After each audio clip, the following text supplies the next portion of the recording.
So hi! Welcome and welcome back to my YouTube channel, and for today's tutorial, ituturo ko sa inyo paano nga ba mag-edit ng ating photo para maging white ang background at palitan ng suot para maging formal attire. But first, kindly subscribe to my channel and don't forget to hit the subscribe button and the bell to notify you for my new updates. And if you want to learn more, just keep on watching and let's start. So ayan guys, for today's video, i-open lang natin or gagamit lang tayo ng Google Chrome browser. So open lang natin guys. And dito guys, search lang natin ang Google Gemini.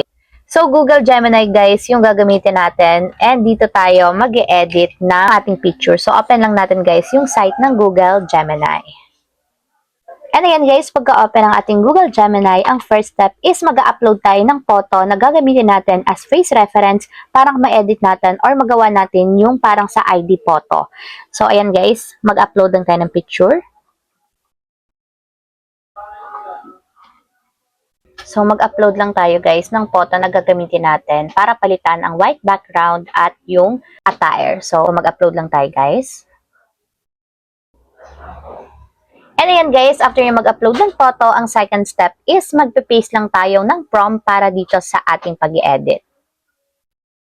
So, ito guys, kakopy lang natin. And take note, yung prompt na gagamitin ko is ilalagay ko na lang sa description box ng video na to. And copy nyo na lang guys, then paste nyo din sa inyong Google Gemini. So, paste ko na siya dito. And ayan, after nyo guys, may ilagay yung prompt and then ma-upload yung image, tap na natin yung send button. And wait natin guys hanggang sa mag-generate yung image. So, ayan guys, okay na, scroll up na natin yung image.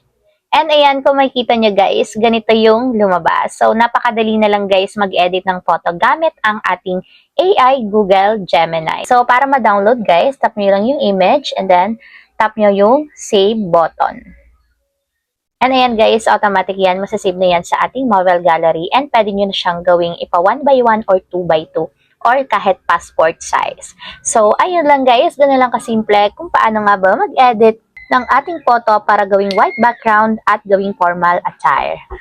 If you have a question, kindly comment down below and don't forget to hit the subscribe button and the bell to notify you for my new updates. And thank you for watching!